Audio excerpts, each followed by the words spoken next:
देखिए, जैसे कि आप सब लोग जानते हैं कि सर्दियों के मौसम में जो साँस के मरीज़ हैं, वो बहुत ज़्यादा रहते हैं। कुछ नए मरीज़ भी जुड़ रहे हैं और कुछ जो पुराने मरीज़ हमेशा से आते हैं, उनमें भी साँस की दिक्कतें ज़्यादा बढ़ जाती हैं, तो वो लोग हमारे पास काफ़ी आ रहे हैं।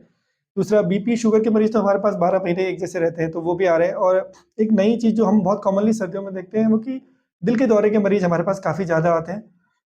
कई वजह हैं उसकी कि मरीज़ दवाइयाँ ठीक से नहीं खा रहे हैं, बीड़ी पीने का बहुत ज़्यादा सेवन यहाँ पहाड़ों में कॉमन है, उसकी वजह से भी। तो हार्ट अटैक के मरीज़ भी 3-4 मरीज़ हमारे पास अमूमन रोज़ आ रहे हैं और साँस के मरीज़ हैं और अपर रेस्पिरेटरी ट्रैक्ट इन्फेक्शन हम बोलते हैं।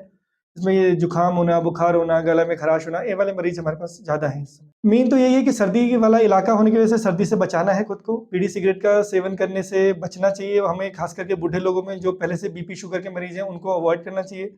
जिस भी मरीज़ की जो भी दवाइयाँ चल रही हैं, उनको नियमित रूप से लेते रहें।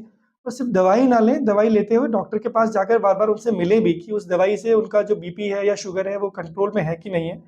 अगर ऐसी कोई परिस्थिति बनती है कि दवाई आप बार-बार जाकर नहीं ले सकते, तो थोड़ा एडवांस में दवाई स्टॉक करना भी समझदारी रहेगी। आप अस्पताल तक हर बार नहीं पहुँच सकते तो अपने नज़दीकी स्वास्थ्य केंद्र में जाकर कम से कम बीपी, शुगर की जाँच करवाते रहिए। तो इससे आपका जो कंट्रोल है वो पता रहेगा और बीमारी को जो है लंबे समय तक आप कंट्रोल कर पाएँगे।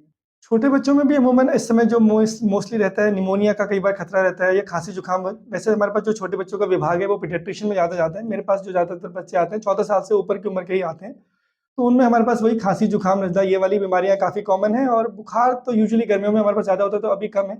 Mainly upper respiratory tract infections ही अभी हम जो मेनली डील करते हैं वही रहता है। कई बार छोटे बच्चों में भी डायबिटीज़ हमको मिलती है लेकिन वो कम है हमारे पास। मेन हमारे पास अभी यूआरटी का ही है, यूआरटीआई जिसको हम बोलते हैं, अपर रेस्पिरेटरी ट्रैक्ट इन्फेक्शन। रीज़न इसका यही है कि एक तो हम ठंड से नहीं बचते हैं, मेनली हमारे शरीर में जो हम ठंड की वजह से हम कहते हैं कई बार होता है।